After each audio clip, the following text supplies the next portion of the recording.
No momento em que o carro me atingiu, meu mundo se despedaçou. Não apenas meus ossos, mas cada pingo de esperança que eu ainda tinha.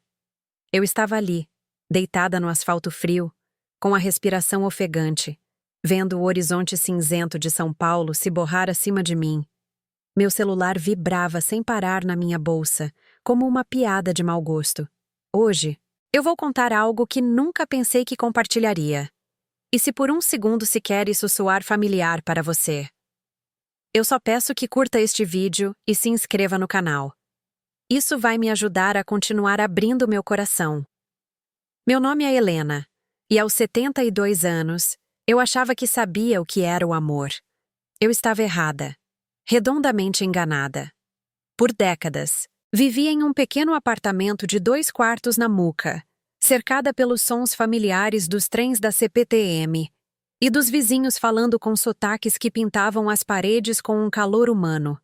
Meu mundo cheirava a café solúvel e fotografias antigas, a sonhos adiados e esperanças cuidadosamente guardadas no fundo do armário. Todas as manhãs, eu acordava às 5h30 com o zumbido do meu despertador jurássico. Minha rotina nunca mudava. Primeiro o café, puro, porque o leite estava ficando caro. Depois, eu checava o celular, na esperança de uma mensagem de bom dia da minha filha, Sara, ou talvez uma ligação do meu filho, Miguel. O silêncio era sempre ensurdecedor. As paredes do meu apartamento eram cobertas com fotos deles. A formatura da Sara na USP, para a qual eu trabalhei em 3 empregos para pagar a faculdade particular que ela queria. O casamento do Miguel em Campos do Jordão, para o qual não fui convidada para o jantar dos padrinhos na véspera, porque não havia espaço suficiente. As fotos da escola dos filhos deles, netos que eu via talvez 2 vezes por ano, com sorte. Aquela terça-feira de março começou como qualquer outra. O céu tinha a cor de concreto velho, típico de São Paulo no início do outono. Eu me agasalhei no meu casaco azul marinho surrado, aquele com o botão frouxo que eu sempre prometia consertar. Estava caminhando para pegar o ônibus da linha 3S139 para o meu trabalho de faxina, em um prédio de escritórios na Avenida Paulista. Mesmo na minha idade, eu não podia me dar ao luxo de me aposentar. Não enquanto a Sara precisava de dinheiro para a prestação do apartamento e o Miguel esperava que eu ajudasse com a mensalidade da escola particular dos filhos. O impacto veio do nada. Em um momento eu estava descendo da calçada na Radial Leste, e no seguinte eu estava voando pelo ar como um pássaro quebrado. O tempo passou em câmera lenta.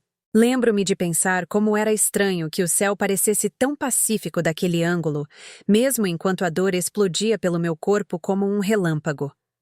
Quando atingi o asfalto, tudo ficou silencioso, exceto pelo zumbido nos meus ouvidos. O sangue formou uma poça morna e pegajosa debaixo da minha cabeça.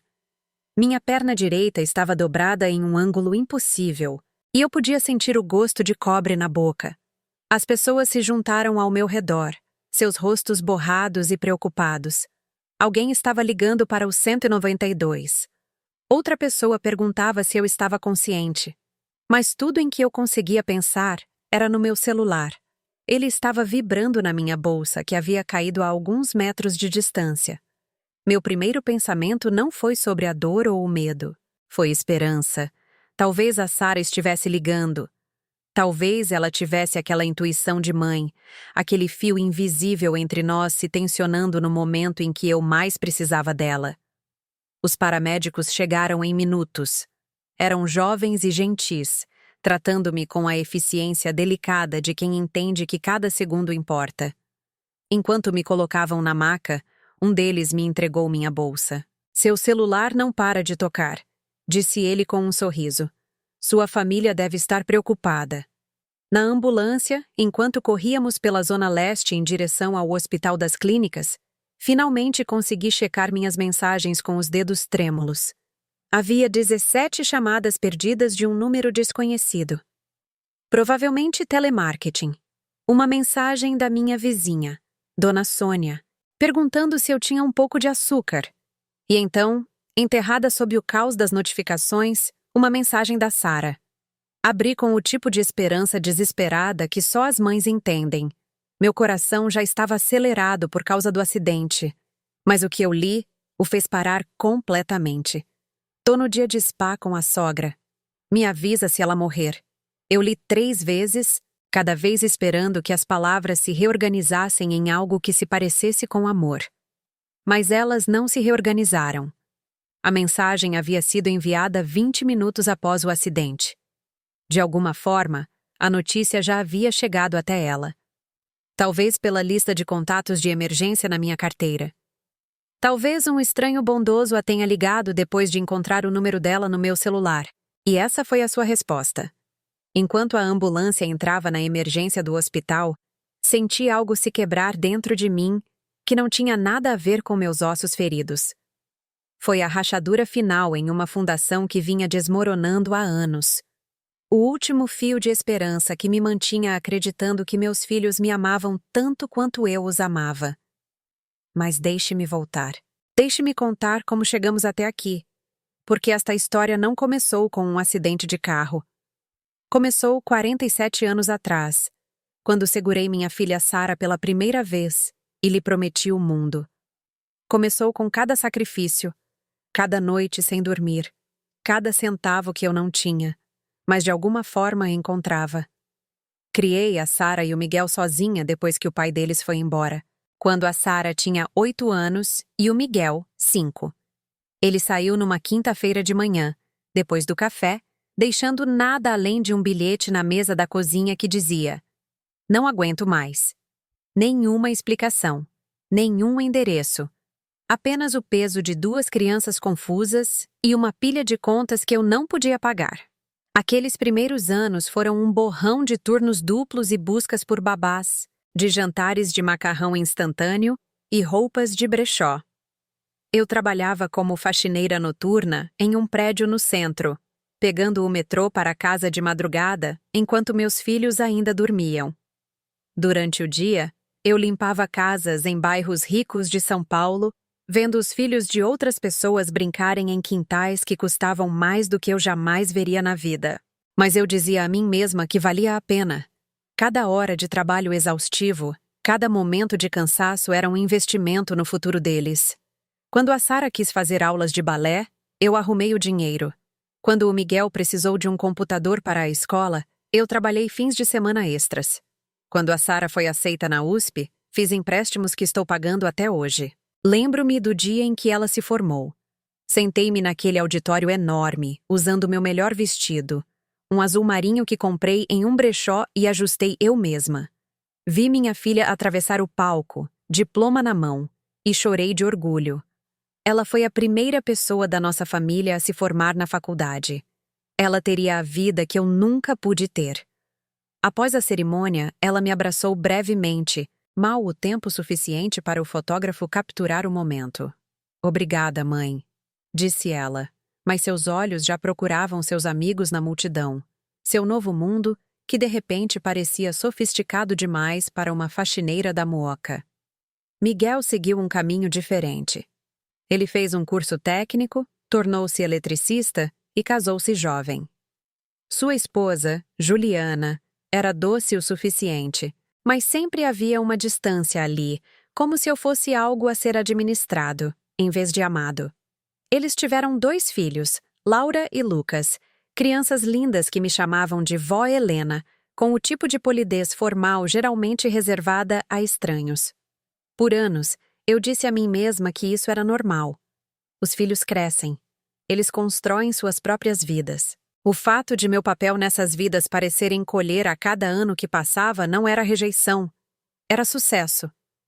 Eu havia criado adultos independentes e capazes.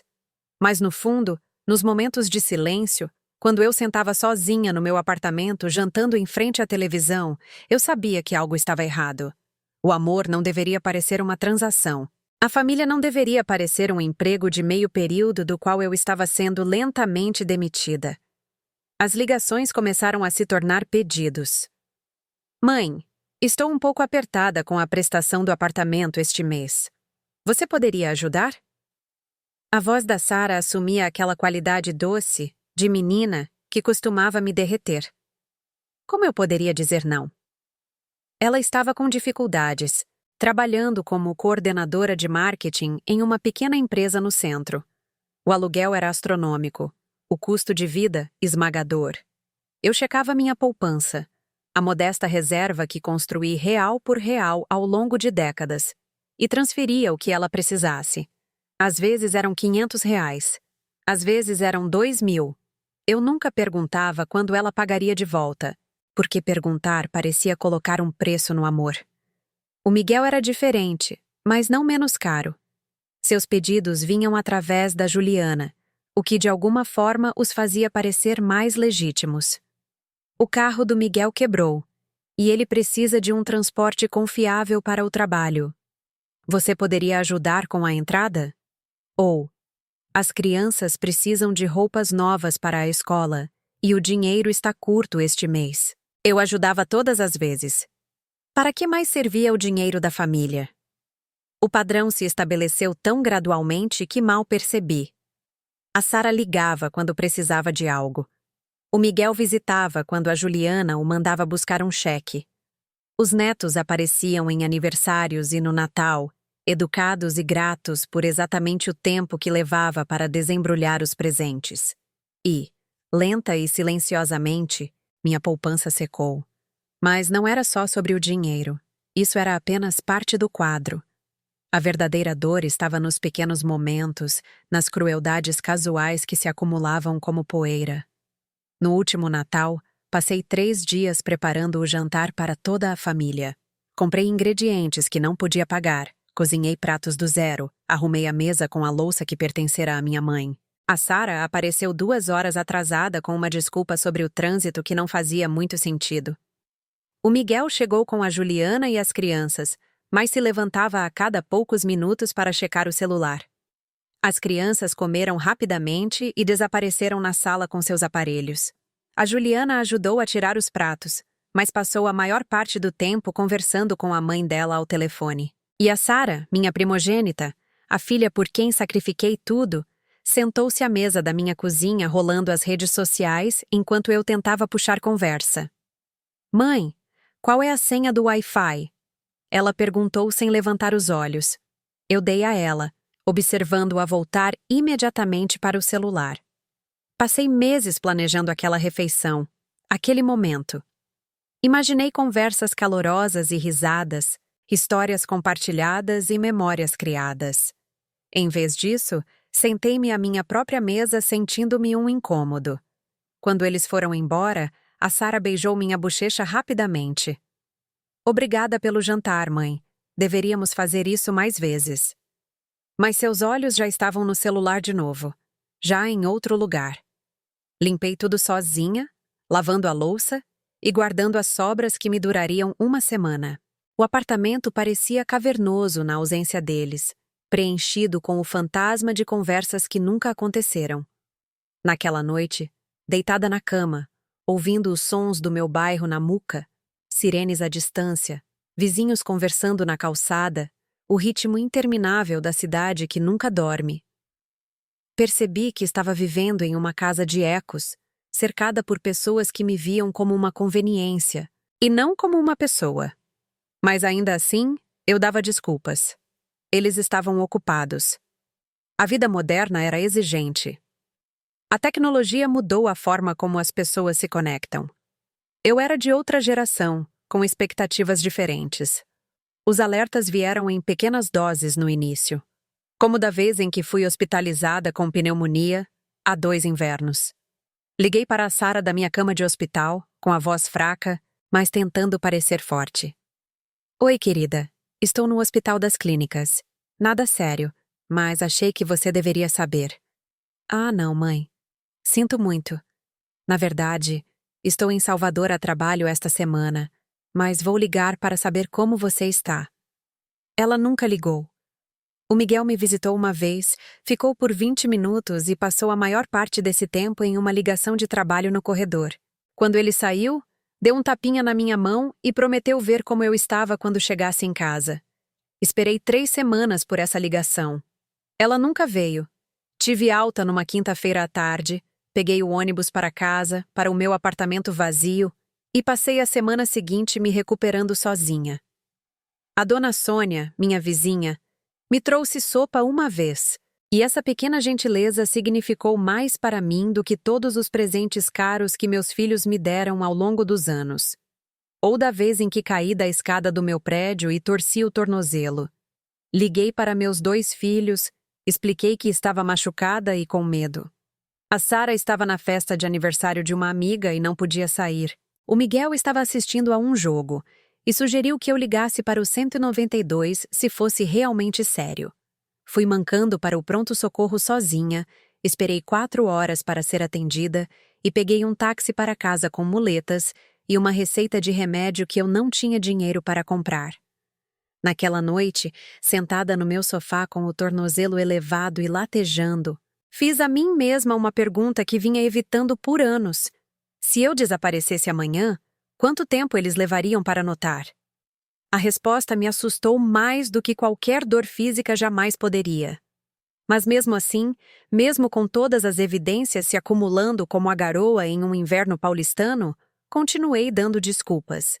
Continuei acreditando que o amor era paciente, que a família era complicada, que minhas expectativas eram altas demais para o mundo moderno. A gota d'água veio 6 meses antes do acidente. Eu estava economizando para algo especial, algo só para mim. Um pequeno cruzeiro pelo litoral do Nordeste, o tipo de viagem com que sonhei por décadas, mas nunca me permiti fazer. Não era extravagante. Apenas 7 dias de sol e descanso. Uma chance de ver algo além das fronteiras de São Paulo. Eu havia economizado R$ 8.000 em 2 anos, guardando dinheiro de 20 em 20 reais. Era meu pé de meia secreto, minha recompensa por uma vida de abnegação. Então a Sara ligou numa quinta-feira à noite, chorando. Ela tinha sido demitida. Suas economias acabaram. Ela ia perder o apartamento, a menos que conseguisse arranjar o aluguel de 3 meses imediatamente. Mãe, eu não pediria se não estivesse desesperada. Já tentei de tudo. Você é minha única esperança. As lágrimas em sua voz partiram meu coração. Como eu poderia tirar férias enquanto minha filha enfrentava o risco de ficar sem teto? Como eu poderia ser tão egoísta? Eu transferi o dinheiro naquela noite. 3 semanas depois, eu estava rolando o feed do Facebook quando vi fotos do fim de semana da Sara em Campos do Jordão. Ela estava em um resort com spa com sua amiga Rebeca, ambas radiantes em roupões felpudos, com taças de champanhe erguidas para a câmera. A legenda dizia: às vezes você só precisa se mimar. Autocuidado. Melhor vida, Neira Grata. Fiquei olhando para aquela foto por um longo tempo, tentando conciliar a mulher desesperada que me ligou chorando com a pessoa relaxada e radiante na imagem. A dissonância cognitiva era avassaladora. Liguei para ela naquela noite. Sara, querida, vi suas fotos. Estou confusa. Você não disse que estava com dificuldades financeiras? Houve uma pausa, e quando ela falou novamente, sua voz tinha aquele tom ríspido que eu estava começando a reconhecer. Mãe, a Rebeca me deu esse fim de semana de presente. Eu não podia dizer não. Teria sido rude. Além disso, eu precisava de um alívio do estresse depois de tudo que passei. Mas e o seu apartamento? Ah, isso se resolveu. Conversei com o proprietário e a gente se acertou. A mentira foi tão casual, tão sem esforço, que me tirou o fôlego. Meus R$ 8.000, 2 anos de economias cuidadosas, haviam financiado o que parecia ser um fim de semana de luxo, enquanto eu comia pão com manteiga e cancelava minha TV a cabo para economizar. Naquela noite, fiz algo que nunca havia feito antes. Fui ao meu computador e olhei as redes sociais da minha filha dos últimos meses. O que encontrei foi um catálogo de jantares caros, compras de grife, viagens de fim de semana e experiências de luxo que pintavam um quadro muito diferente da jovem em dificuldades que me ligava regularmente pedindo ajuda financeira. Encontrei fotos da bolsa de grife que ela usou no nosso jantar de Natal. O mesmo Natal em que ela mencionou estar sem dinheiro para contribuir com as compras. Encontrei fotos do vinho caro que ela compartilhou com amigos na mesma semana em que me pediu para ajudar com a conta de luz. O padrão era inegável. Eu não estava ajudando minha filha em dificuldades temporárias. Eu estava financiando um estilo de vida que ela não podia bancar, enquanto eu vivia como uma indigente. Mas mesmo com essa evidência, não a confrontei imediatamente. Em vez disso, fiz o que sempre fazia: dei desculpas. Talvez ela tivesse conseguido algum trabalho freelancer. Talvez a Rebecca realmente tivesse pago por aquelas viagens. Talvez eu estivesse entendendo a cronologia errada. Porque admitir a verdade significaria reconhecer algo doloroso demais para suportar. Minha própria filha estava mentindo para mim, me manipulando, me roubando com a arma que eu mesma lhe dei, meu amor incondicional. A ficha poderia ter continuado sem cair se não fosse pelo que aconteceu 3 semanas antes do acidente. Eu estava limpando a gaveta da minha escrivaninha quando encontrei um extrato bancário antigo que havia sido arquivado errado. Era de 2 anos atrás, mostrando um saldo que me fez olhar 2 vezes. Comparei com meu saldo atual e senti meu estômago despencar. Em 2 anos, eu havia dado aos meus filhos mais de R$30 mil. R$30 mil que eu economizei de décadas de trabalho de salário mínimo. Dinheiro que representava anos da minha vida, sacrifícios que fiz, sonhos que adiei. Sentei-me à mesa da cozinha com uma calculadora e uma pilha de extratos bancários, somando transferências e saques marcados como Ajuda Sara e Emergência Miguel. O total era assustador. Era mais do que a maioria das pessoas da minha idade tinha na aposentadoria. Era mais do que eu já havia gasto comigo mesma em toda a minha vida. E o que eu tinha para mostrar? Olhei ao redor do meu apartamento com novos olhos. Os móveis tinham décadas de uso, remendados com fita adesiva e fé. Minhas roupas eram achados de brechó ou tão velhas que poderiam ser consideradas vintage. Minha geladeira estava vazia, exceto pelo essencial.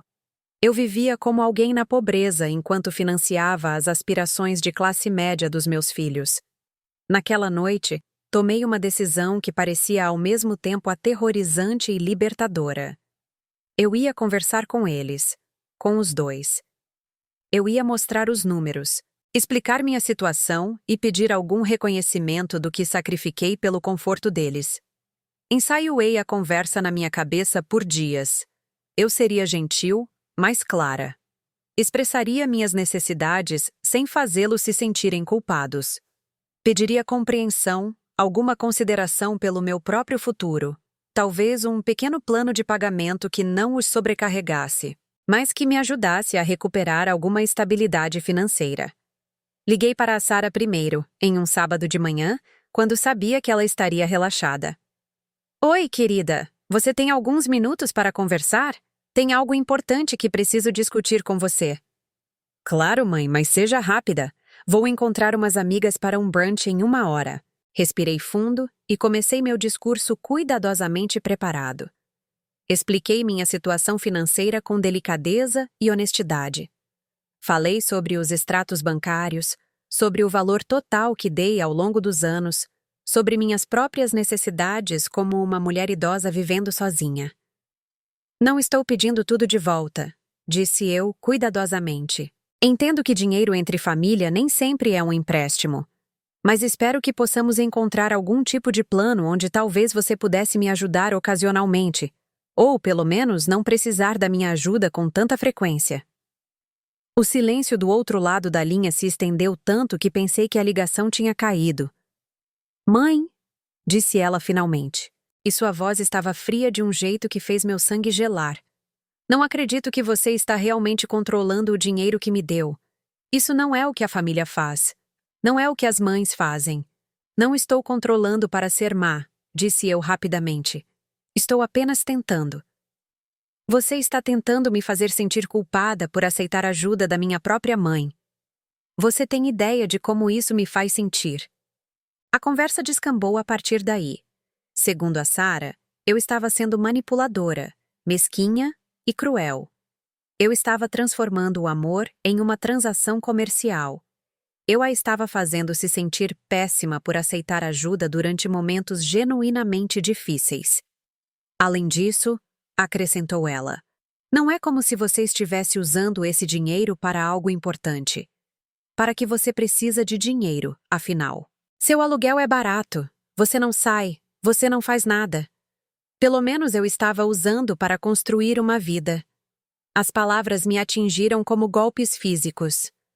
Não apenas ela se recusava a reconhecer meu sacrifício, mas também desconsiderava minha existência inteira como indigna de consideração financeira.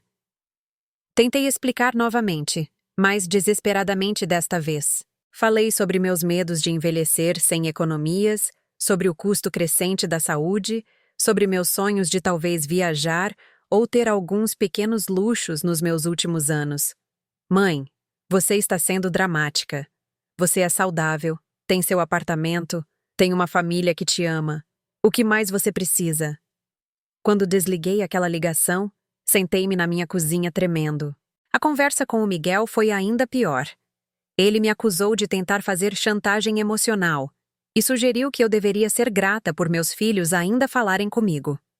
Muitos idosos morrem sozinhos, esquecidos por suas famílias, disse ele.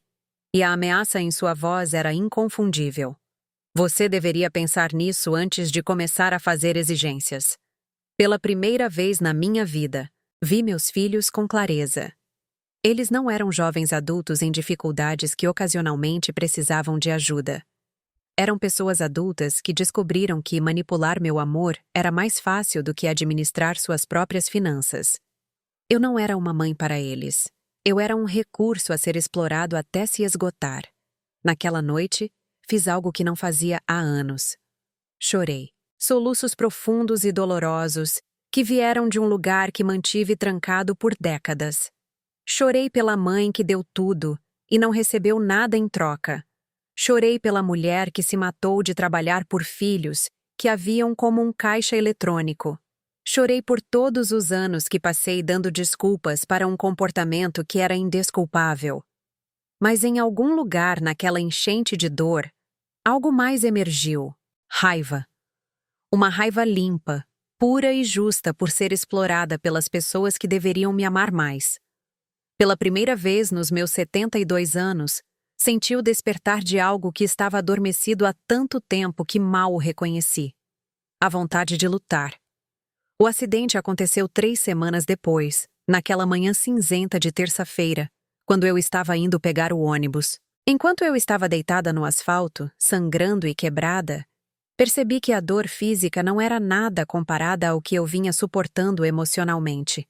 Pelo menos o carro que me atingiu foi honesto sobre seu impacto. Na emergência, enquanto os médicos examinavam meus ferimentos e as enfermeiras perguntavam sobre meus níveis de dor, eu continuei pensando naquela mensagem de texto. Me avisa se ela morrer. Não. Você está bem? Não. Estou a caminho. Nem mesmo. Sinto muito que isso tenha acontecido. Apenas um pedido casual para ser notificada da minha morte, entre uma atualização de um dia de spa e o que eu imaginava ser completa indiferença ao meu sofrimento. Eu tive uma concussão, 3 costelas quebradas, uma perna fraturada e hematomas extensos. Os médicos queriam me manter em observação, pelo menos durante a noite. Eles perguntaram para quem deveriam ligar, quem cuidaria de mim quando eu tivesse alta. Dei a eles o número da Sarah porque é isso que você faz. Ela é minha filha. Ela é meu contato de emergência. Certamente, apesar da nossa discussão recente, ela viria quando eu realmente precisasse dela. Ela nunca apareceu. O Miguel chegou 6 horas depois de eu ser admitida, ficando apenas o tempo suficiente para assinar alguns papéis e garantir à equipe médica que eu tinha apoio familiar. Ele não perguntou como eu estava me sentindo. Ele não segurou minha mão, não acariciou meu cabelo, não fez nenhuma das coisas que eu fiz por ele inúmeras vezes quando ele era criança e estava doente. Em vez disso, ele ficou ao pé da minha cama de hospital lendo algo em seu celular, enquanto uma enfermeira explicava minhas instruções de alta. Mãe, não posso ficar esta noite, disse ele sem levantar os olhos. A Juliana tem um compromisso de trabalho e alguém precisa ficar com as crianças. Mas você vai ficar bem. São só uns hematomas e tal, né? Só uns hematomas e tal. 3 costelas quebradas, uma perna fraturada e um ferimento na cabeça que me deixou tonta e nauseada foram descartados, como pequenos inconvenientes que não deveriam interferir com seus planos para a noite. A Sara vem? Perguntei fracamente. Acho que não. Ela disse que está muito ocupada com o trabalho. Ocupada demais para sua mãe ferida, mas não ocupada demais para um dia de spa. Aquela primeira noite sozinha no meu apartamento depois do acidente foi a mais longa da minha vida. Cada movimento enviava pontadas de dor pelo meu corpo. Eu não conseguia levantar os braços para alcançar as coisas nos armários da cozinha. Não conseguia me abaixar para pegar os comprimidos que deixava cair. Não conseguia tomar banho ou trocar de roupa sem ajuda. Recebi uma lista de sinais de alerta para observar. Sintomas que indicariam uma complicação grave que exigiria atenção médica imediata. Enquanto eu estava deitada na minha cama, cada dor de cabeça e onda de náusea pareciam potencialmente fatais. Eu estava com medo e estava sozinha. E, finalmente, completamente cansada de fingir que isso era normal. Na manhã seguinte, em meio à névoa dos analgésicos, fiz algo que pareceu revolucionário. Mudei as informações de contato da Sara no meu celular. Em vez de Sara, filha, mudei para apenas Sara. Foi um ato pequeno, mas senti como se estivesse recuperando uma parte essencial de mim mesma. Então fiz algo ainda mais radical. Liguei para o meu banco. Gostaria de abrir uma nova conta poupança, disse ao atendente. Uma que exija 2 documentos de identificação e um código de segurança para acessar. Sem transferências online, sem transferências por telefone. Quero tornar o mais difícil possível tirar dinheiro desta conta. O atendente ficou intrigado, mas foi prestativo. Na semana seguinte, enquanto me recuperava em dolorosa solidão, transferi a pequena quantia de dinheiro que me restava para esta nova conta protegida. Pela primeira vez em anos, eu tinha economias que meus filhos não podiam acessar com uma história triste e manipulação emocional. Senti como se estivesse colocando uma tranca na minha porta da frente depois de anos deixando-a escancarada. Mas a verdadeira transformação estava acontecendo dentro da minha cabeça. Enquanto eu estava deitada no meu sofá, dia após dia, dependendo da bondade de vizinhos que mal me conheciam melhor do que meus próprios filhos, comecei a ver minha vida de uma perspectiva diferente. A dona Sônia me trouxe sopa todas as noites por uma semana. Ela não falava muito português, mas verificava meus curativos e me ajudava a ir ao banheiro quando andar era doloroso demais. Ela nunca pediu nada em troca, nunca me fez sentir como um fardo, nunca sugeriu que me ajudar era um inconveniente. O seu antenor, do andar de baixo, se ofereceu para fazer minhas compras de supermercado, recusando-se a aceitar dinheiro pela gasolina ou pagamento pelo seu tempo. Quando tentei dar-lhe dinheiro pelas compras, ele pareceu genuinamente insultado. "Família ajuda, família", disse ele em seu português cuidadoso. "Você é boa vizinha. A gente cuida de você. Família ajuda, família." As palavras ecoaram em minha mente por dias.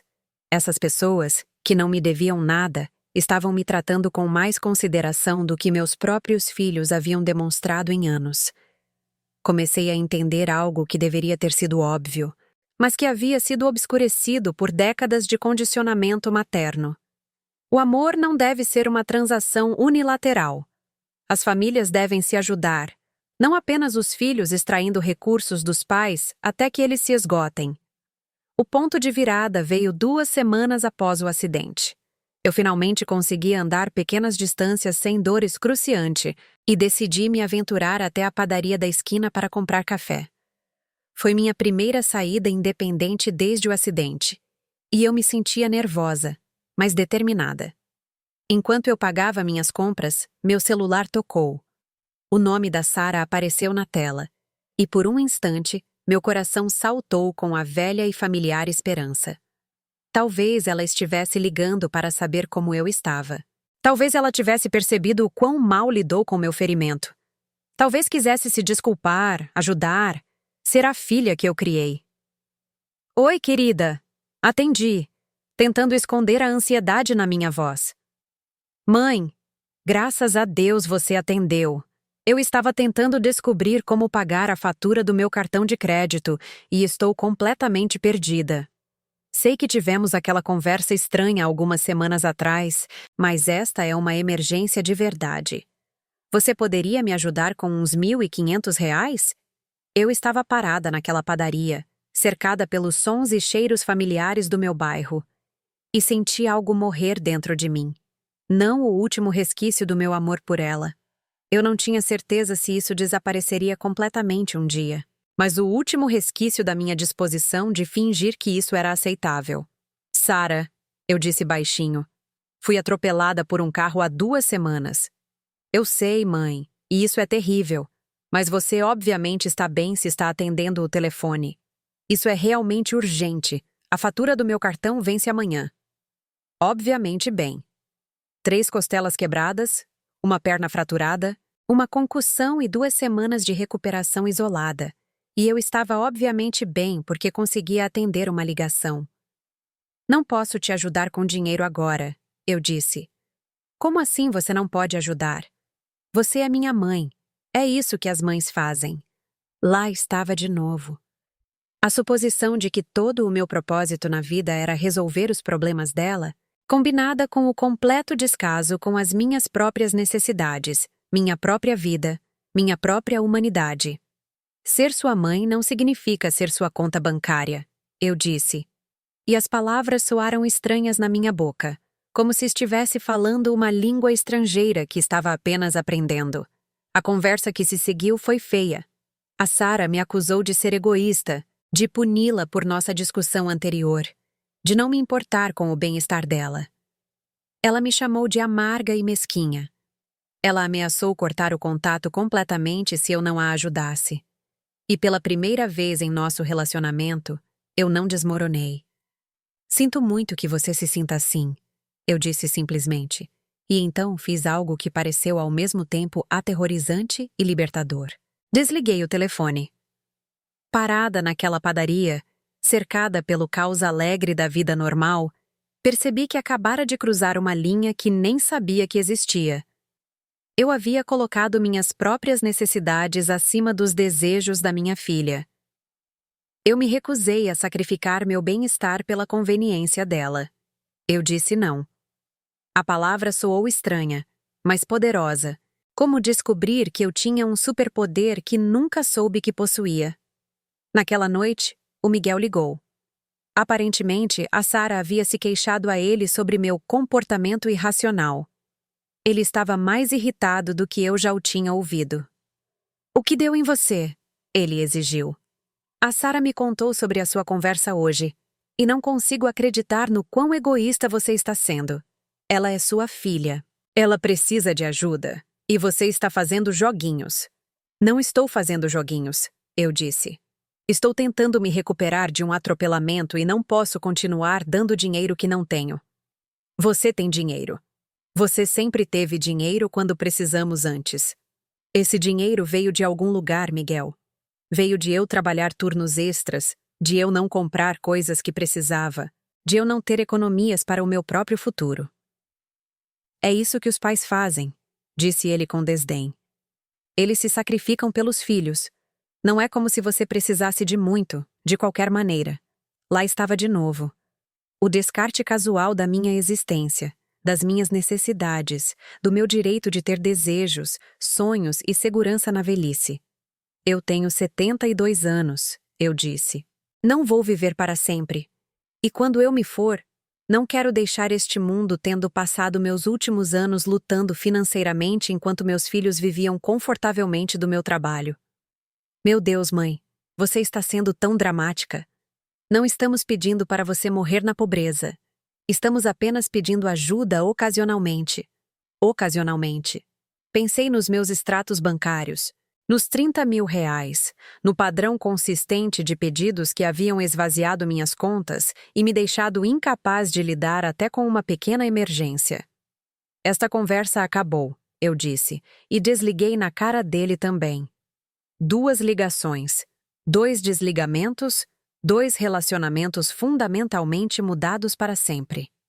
Naquela noite, sentei-me na minha sala com um bloco de notas e comecei a fazer listas.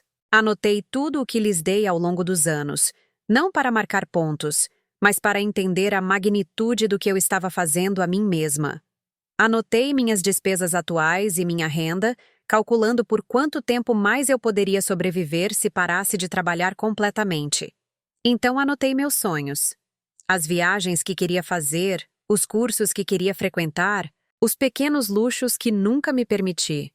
Pela primeira vez em décadas, me permiti imaginar uma vida onde meu dinheiro era gasto na minha própria felicidade, em vez da conveniência de outras pessoas. Era uma lista curta, modesta e alcançável. Um cruzeiro para algum lugar quente, um curso de fotografia. Talvez um apartamento pequeno com melhor iluminação e uma vista para algo além da parede de tijolos do outro lado do pátio. Nenhum desses sonhos era extravagante, mas todos exigiam algo que eu nunca tive: a crença de que eu merecia gastar dinheiro com minha própria felicidade. Olhando para aquela lista, tomei uma decisão que teria parecido impossível apenas algumas semanas antes. Eu ia viver para mim mesma. Não exclusivamente, não egoisticamente, mas genuinamente. Eu ia tratar minhas próprias necessidades como legítimas e importantes. Eu ia aprender a importar para mim mesma. O telefone tocou constantemente nos dias seguintes. A Sara ligava com histórias cada vez mais desesperadas sobre emergências financeiras. O Miguel ligava com chantagens emocionais sobre obrigações familiares e ameaças sobre netos que eu talvez nunca mais visse. Até a Juliana ligou, tentando bancar a pacificadora enquanto simultaneamente explicava por que eu deveria dar dinheiro a eles.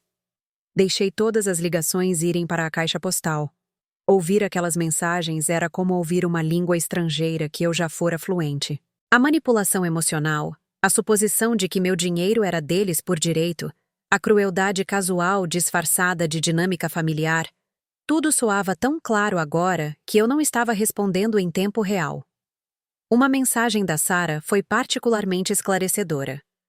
Mãe, eu não entendo o que aconteceu com você desde o seu acidente. Você se tornou uma pessoa completamente diferente, e é muito assustador. A mãe com quem cresci nunca trataria seus filhos dessa maneira. Estou começando a pensar que você pode ter tido algum dano cerebral que eles não perceberam. Talvez você devesse procurar um médico sobre mudanças de personalidade, porque isso não é típico de você. Dano cerebral. Ela estava sugerindo que eu tinha dano cerebral porque me recusei a dar dinheiro para o cartão de crédito dela, enquanto me recuperava de um atropelamento. Mas, de certa forma, ela estava certa. Eu havia me tornado uma pessoa diferente. O acidente havia abalado algo dentro de mim, uma aceitação profunda do maltratamento que eu carregara por tanto tempo que parecia parte do meu esqueleto. Pela primeira vez na minha vida adulta, eu estava pensando com clareza sobre meus relacionamentos, meu valor, meu futuro. E o que eu vi me horrorizou. Eu havia criado duas pessoas que me viam como um recurso, em vez de uma pessoa. Eu os ensinei, através de décadas de comportamento, que minhas necessidades não importavam. Meu dinheiro era deles. E meu amor era incondicional. Não importava o quão mal eles me tratassem. Eu havia criado esse monstro. E agora tinha que decidir se continuaria a alimentá-lo ou o deixaria morrer de fome. 3 semanas após o acidente, senti-me forte o suficiente para pegar o metrô para o centro. Eu tinha uma consulta com uma advogada na Defensoria Pública, algo que agendei durante uma das minhas noites insones planejando minha nova vida. A advogada era uma jovem chamada Amanda, que ouviu minha história com o tipo de calma profissional que vem de ouvir coisas terríveis todos os dias. Expliquei minha situação com cuidado, tentando não parecer uma velha amarga reclamando de filhos ingratos. Quero proteger o que resta do meu dinheiro, eu disse. Quero ter certeza de que, se algo acontecer comigo, meus bens irão para onde eu escolher, não para onde as pessoas supõem que deveriam ir. A Amanda assentiu. Você ficaria surpresa com a frequência com que vejo situações como esta. Filhos adultos que se sentem no direito aos recursos dos pais, pais que foram condicionados a acreditar que dizer não os torna pessoas ruins. Ela me ajudou a fazer um testamento que refletia meus desejos reais, em vez das expectativas sociais. Ela explicou meus direitos sobre meu próprio dinheiro, minha própria propriedade, minhas próprias decisões. Ela deixou claro que escolher não apoiar financeiramente filhos adultos não era egoísta ou incomum, era normal. Seu dinheiro é seu, disse ela simplesmente. Você o ganhou, você o economizou e você decide como ele é usado. Fim da história.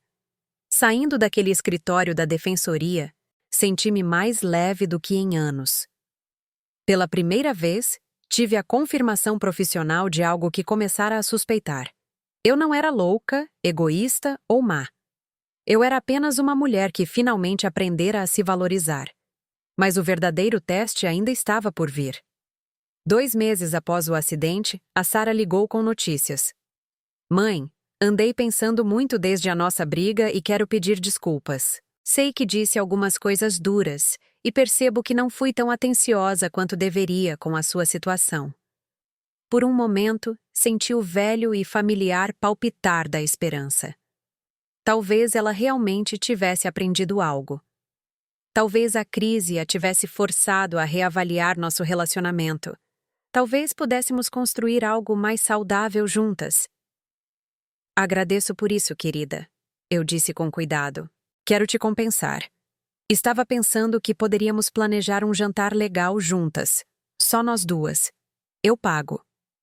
E eu queria sugerir algo que pudesse ajudar a nós duas. Lá vem, pensei.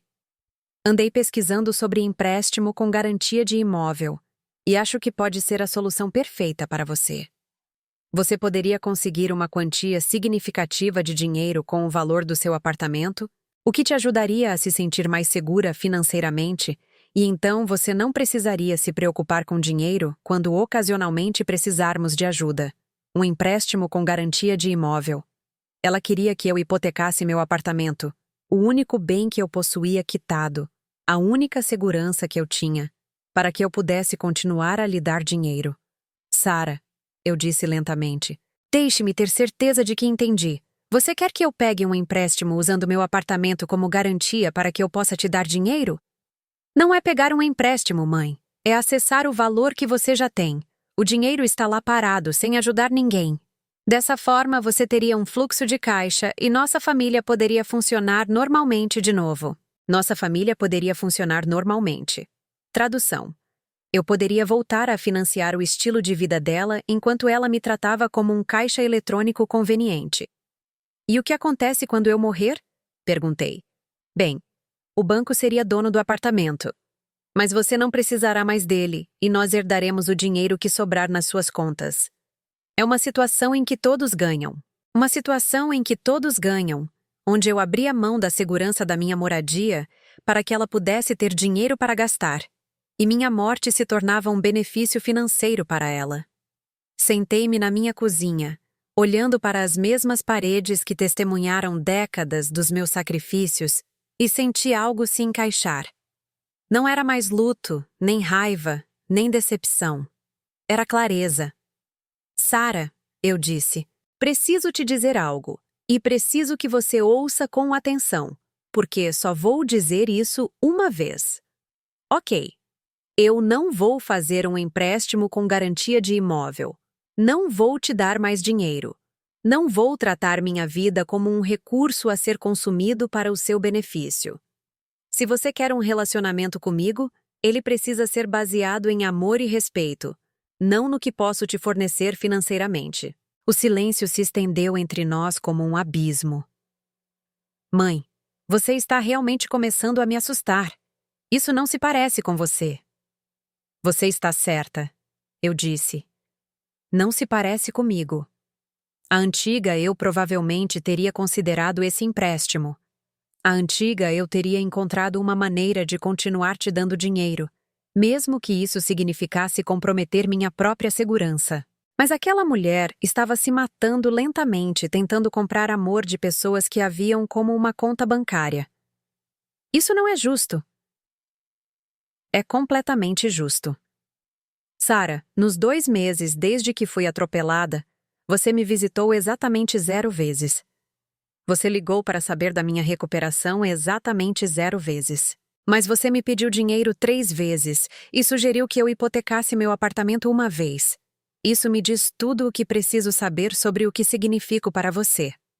Outro silêncio. E quando ela falou novamente, sua voz estava fria. Tudo bem. Se é assim que você quer, não espere mais notícias minhas. E não espere fazer parte da vida dos seus netos. Não vou deixá-los expostos a esse tipo de toxicidade. Toxicidade. Recusar-me a me empobrecer para a conveniência dela era tóxico. Sinto muito que você se sinta assim, eu disse. E eu sentia muito, mas não o suficiente para mudar de ideia. Depois que desliguei, fiquei sentada na minha cozinha por um longo tempo, processando o que acabara de acontecer. Minha filha acabara de ameaçar me afastar dos meus netos, porque eu não hipotecaria meu apartamento para lhe dar dinheiro. A mulher que a carregou no meu corpo por 9 meses, que trabalhou em vários empregos para colocá-la na faculdade, que lhe dera 30 mil reais nos últimos 2 anos, agora estava sendo rotulada de tóxica por estabelecer limites financeiros. Mas em vez do desespero esmagador que eu esperava sentir, algo mais emergiu. Alívio. Pela primeira vez em décadas, eu sabia exatamente onde estava. O relacionamento havia sido despojado de toda pretensão, todo falso afeto, todas as obrigações fabricadas.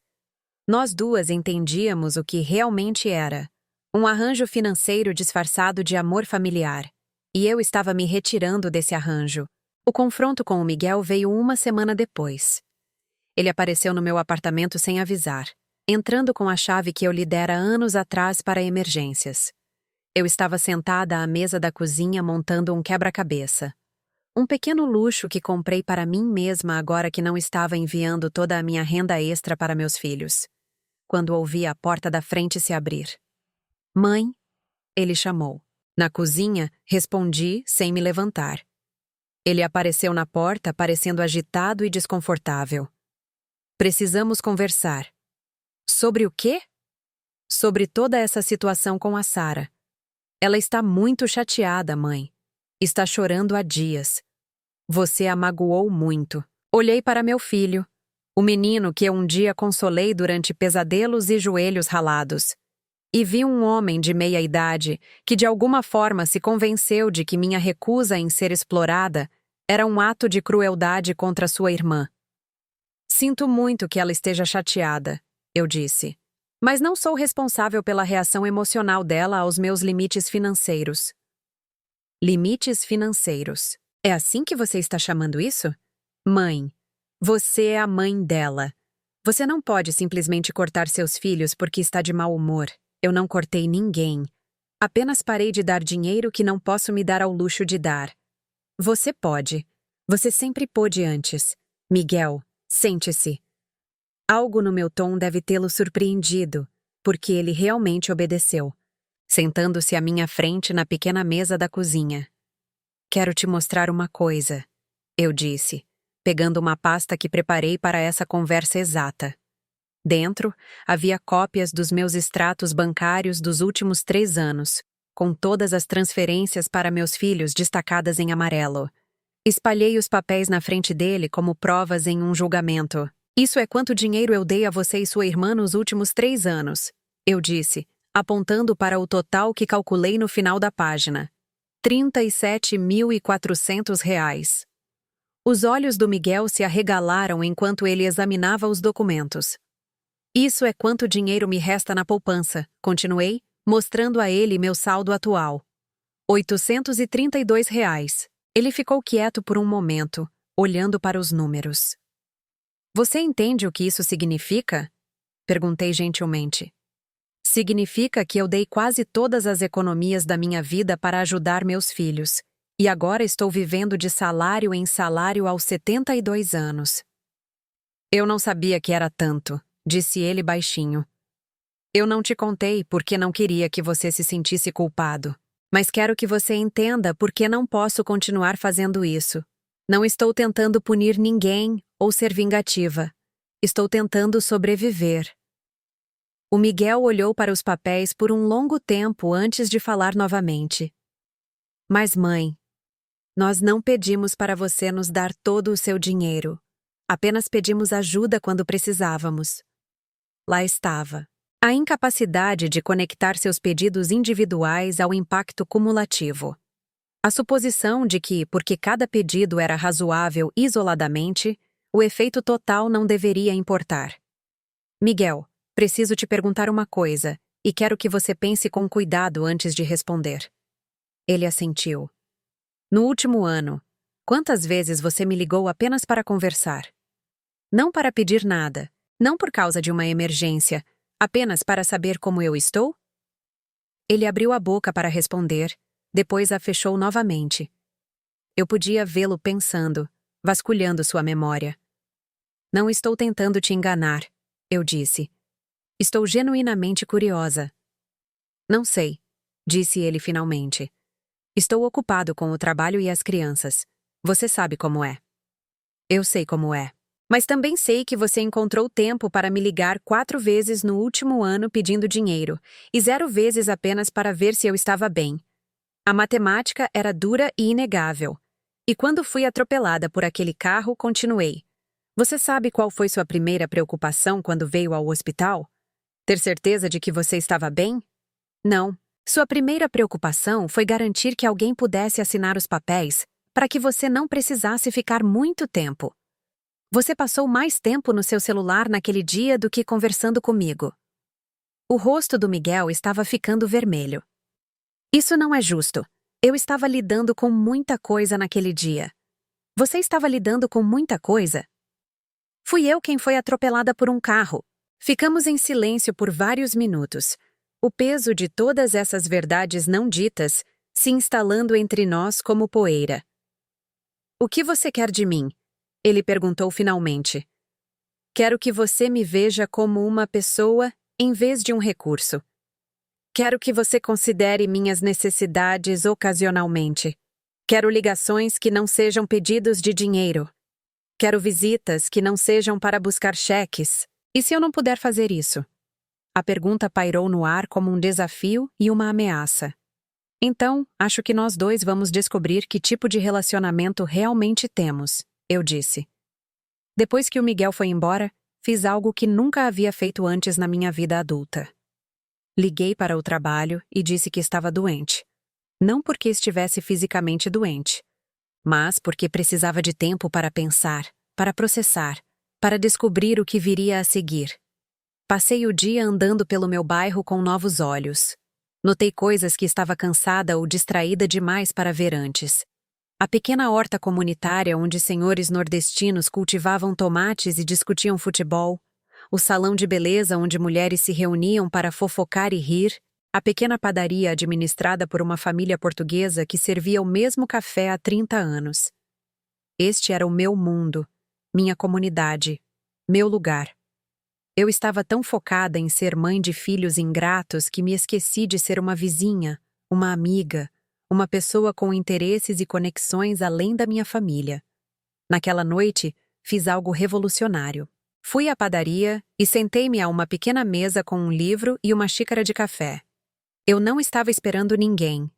Não ia encontrar ninguém. Não estava fazendo nada produtivo.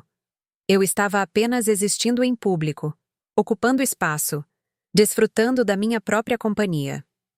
Uma senhora portuguesa idosa na mesa ao lado sorriu para mim. O livro é bom? Ela perguntou. Acabei de começar. Respondi. Mas sim, acho que vai ser. Sou a Maria, disse ela. Vejo a senhora andando pelo bairro o tempo todo, mas nunca conversamos. Sou a Helena. Passo pela sua padaria há 10 anos, mas nunca pensei em entrar. 10 anos? Ela riu. Antes tarde do que nunca, não é? Conversamos por 1 hora sobre livros, sobre o bairro, sobre nada e sobre tudo. Quando finalmente fui embora, a Maria me abraçou como uma velha amiga. Volte logo, disse ela. Terça-feira é o meu dia aqui. Conversamos mais. Andando para casa, percebi que acabara de ter a interação social mais agradável que experimentara em meses. Ninguém me pediu nada, me criticou por nada, ou me fez sentir que meu valor principal era financeiro. A Maria simplesmente gostou da minha companhia. E eu gostei da dela. Era assim que relacionamentos normais se pareciam. Mas o confronto final ainda estava por vir. Um mês depois, recebi uma ligação da Juliana, minha nora. Foi a primeira vez que ela me ligou diretamente. E eu sabia que não podia ser uma boa notícia. Helena, precisamos conversar sobre o que tem acontecido com a família. Ok. Acho que você tem entendido mal algumas coisas. O Miguel e a Sara te amam muito, mas estão magoados e confusos com seu comportamento recente. Eu quase ri. A Juliana ia me explicar como meus próprios filhos se sentiam sobre mim. Eles estão preocupados que você esteja se isolando e tomando decisões baseadas na raiva em vez do amor. Que decisões são essas? Bem, sua recusa em ajudá-los quando estão com dificuldades financeiras. Suas ameaças de cortá-los. A maneira como você tem tratado seus pedidos de ajuda como ataques pessoais. Ouvia recitar essa narrativa. Uma história onde eu era a vilã, onde meus limites eram abuso emocional, onde as exigências financeiras dos meus filhos eram razoáveis e minha recusa era cruel. Juliana, eu disse quando ela terminou, posso te perguntar uma coisa? Claro, se sua mãe tivesse te dado 40 mil reais nos últimos anos e então ela fosse atropelada por um carro e nenhum dos filhos a visitasse no hospital, você acharia isso apropriado? Isso é diferente. Como é diferente? Bem, seus filhos têm suas próprias vidas, suas próprias responsabilidades. Eles não podem largar tudo toda vez que você tem um problema. Mas eu posso largar tudo toda vez que eles têm um problema financeiro? É isso que a família faz. É isso que os pais fazem. Lá estava de novo. A suposição de que a obrigação familiar só fluía em uma direção, que ser mãe significava servidão permanente, que minhas necessidades eram inerentemente menos importantes que as deles. Juliana, deixe-me ser bem clara sobre algo. Eu amo meus filhos, mas não vou mais me incendiar para mantê-los aquecidos. Se eles querem um relacionamento comigo, precisa ser baseado em respeito mútuo e consideração. Se eles querem apenas acesso à minha conta corrente, então nós não temos um relacionamento de verdade. Mas e os netos? Você não quer fazer parte da vida deles? E lá estava. A arma final em seu arsenal. A ameaça de reter meus netos, a menos que eu me submetesse à exploração financeira. Claro que quero fazer parte da vida deles, eu disse. Mas não a qualquer custo. Se o preço para ver meus netos é ir à falência para financiar seu estilo de vida, então isso não é amor, é extorsão. A conversa terminou mal, como eu sabia que terminaria. A Juliana estava com raiva, na defensiva e completamente indisposta a considerar que sua família pudesse estar me tratando mal. Em sua narrativa, eu era uma velha egoísta que estava escolhendo dinheiro em vez de família. Mas eu estava começando a entender que essa narrativa era necessária para eles. Se eles reconhecessem que eu era uma pessoa com necessidades legítimas, se admitissem que seus pedidos constantes eram irracionais, se reconhecessem a magnitude do que eu sacrifiquei por eles, então teriam que mudar seu comportamento. Era mais fácil me pintar como a vilã do que examinar suas próprias ações. Naquela noite, tomei uma decisão que pareceu ao mesmo tempo aterrorizante e libertadora. Eu ia parar de esperar que eles mudassem. Parar de esperar que eles eventualmente me vissem como uma pessoa digna de consideração. Parar de tentar ganhar o amor de pessoas que já me mostraram exatamente o quanto eu importava para elas. Eu ia construir uma vida que não girasse em torno da aprovação ou das necessidades deles. Na manhã seguinte, fiz algo que não fazia há 30 anos. Liguei para uma agência de viagens no centro e perguntei sobre pacotes de cruzeiro. Que tipo de experiência você está procurando? Perguntou a agente. Algo que eu possa pagar com uma aposentadoria, eu disse. Algum lugar quente. Algo que pareça uma celebração. Ela me encontrou um cruzeiro de 7 dias pelo Nordeste saindo de Santos em 3 meses. Não era luxuoso, de forma alguma, mas incluía refeições, entretenimento e a promessa de um nascer do sol sobre águas que eu nunca tinha visto. O custo total era exatamente o que eu teria gasto em uma das emergências da Sarah. Mas desta vez, o dinheiro compraria experiências para mim, em vez de soluções temporárias para o mau planejamento de outra pessoa. Reservei naquele dia. Pela primeira vez na minha vida adulta, gastei uma quantia significativa de dinheiro na minha própria felicidade, sem culpa, sem hesitação, sem calcular mentalmente para que meus filhos poderiam precisar daquele dinheiro. Foi revolucionário. Passei as semanas seguintes me preparando para o cruzeiro com o tipo de entusiasmo que não sentia desde a infância. Comprei roupas novas, não caras, mas novas para mim e escolhidas por minhas próprias preferências, em vez do que era prático ou invisível. Cortei e arrumei o cabelo. Comprei uma pequena câmera para documentar minha aventura. Mas a mudança mais significativa não foi externa. Foi a mudança gradual na forma como eu me via. Em vez de ser uma mãe cujos filhos não a apreciavam, comecei a pensar em mim mesma como uma mulher que passou décadas se sacrificando por pessoas ingratas e que finalmente estava escolhendo a si mesma. A libertação era inebriante. 2 semanas antes do meu cruzeiro, a Sarah apareceu no meu apartamento. Eu não tinha notícias dela desde nossa desastrosa conversa sobre o empréstimo, e vê-la na minha porta trouxe de volta todas as emoções complicadas que eu estava trabalhando para processar. Ela parecia mais velha, de alguma forma, cansada de um jeito que me fez querer confortá-la, apesar de tudo o que havia acontecido entre nós. "Podemos conversar?" ela perguntou. Deixei-a entrar, e sentamos na minha sala como estranhas educadas. As fotos da infância dela ainda estavam nas minhas paredes, mas pareciam artefatos da vida de outra pessoa. "Mãe, andei pensando muito sobre nosso relacionamento ultimamente. Eu esperei. Sei que você sente que eu não aprecio tudo o que você fez por mim, e talvez eu não tenha sido tão grata quanto deveria. Foi o mais próximo de um pedido de desculpas que ouvi dela em anos, e senti a familiar pontada de esperança. Mas preciso que você entenda que nunca pedi para você se sacrificar tanto. Essa foi sua escolha. E agora parece que você está me punindo por decisões que tomou sem me consultar. A esperança morreu tão rápido quanto surgiu. Ela estava se desculpando pelos meus sentimentos, enquanto se recusava a reconhecer qualquer erro de sua parte. Ela estava sugerindo que meus sacrifícios não foram solicitados e que meus limites atuais eram uma punição. "Sarah", eu disse com cuidado, "quando você me ligou chorando sobre perder seu apartamento, eu deveria ter te consultado sobre se deveria ajudar? Isso é diferente. Aquilo foi uma emergência. E quando você precisou de ajuda com o cartão de crédito, ou a prestação do carro, ou a conta do médico, ou o depósito calção, foram todas emergências também?" Ela ficou quieta por um momento. "Eu nunca pedi para você controlar tudo isso. Não estou controlando para te punir. Estou controlando para me proteger.